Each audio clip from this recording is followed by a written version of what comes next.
Perkenalkan, nama saya Rima Magda Pardede, NIM 1901011037, Grup B semester 3. Saya di sini akan mempresentasikan hasil materi saya yang tentang landasan pendidikan.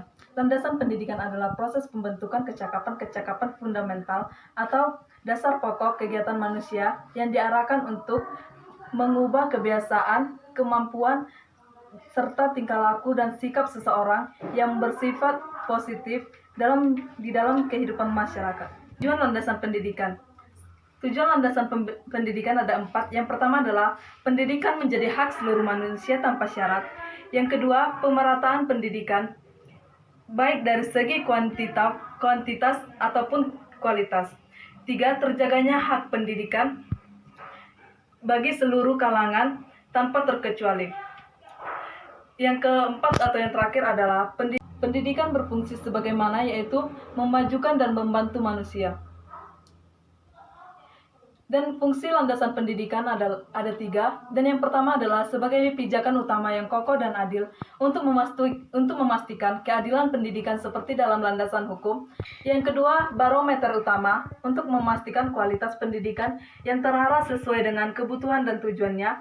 Dan yang terakhir adalah landasan perlindungan hukum untuk menjaga keadilan dan kemerataan pendidikan.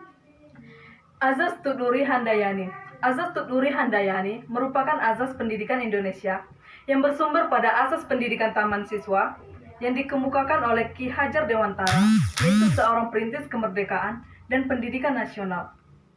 Makna Tuduri Handayani. Kata Tuduri yang artinya mengikuti perkembangan sang anak dengan penuh perhatian berdasarkan cinta kasih dan tanpa pamrih. Sedangkan kata Handayani yaitu mempengaruhi dalam arti merangsang, memupuk, dan membimbing serta mengembangkan pribadi masing-masing melalui disiplin pribadi. Azas belajar sepanjang hayat. Azas belajar sepanjang hayat atau lifelong learning merupakan sudut pandang dari sisi lain terhadap pendidikan seumur hidup atau lifelong education. Istilah pendidikan seumur hidup erat kaitannya dan kadang-kadang digunakan saling bergantian dengan makna yang sama dengan istilah belajar sepanjang hayat. Kedua istilah ini memang tidak dapat dipisahkan, tetapi dapat dibedakan. Penekanan istilah belajar adalah perubahan perilaku kognitif, afektif, dan psikomotorik yang relatif tetap karena pengaruh pengalaman, sedangkan istilah pendidikan menekankan pada usaha sadar dan sistematis untuk penciptaan suatu lingkungan yang memungkinkan pengaruh pengalaman tersebut lebih efisien dan efektif.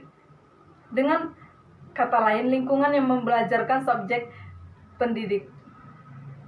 Pendidikan seumur hidup adalah pendidikan yang harus meliputi, yang pertama, meliputi seluruh hidup setiap individu.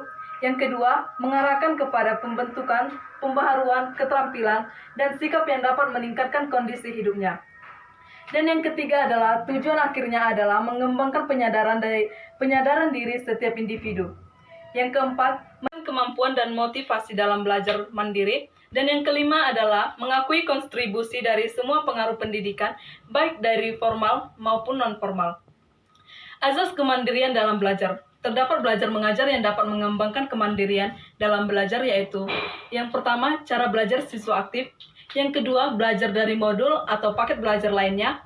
Yang ketiga, belajar dengan dukungan oleh suatu pusat sumber belajar atau PSB yang memadai. Yang keempat, membentuk diskusi kelompok. Baiklah, sekian hasil materi yang bisa saya sampaikan. Lebih dan kurangnya saya mohon maaf. Shalom.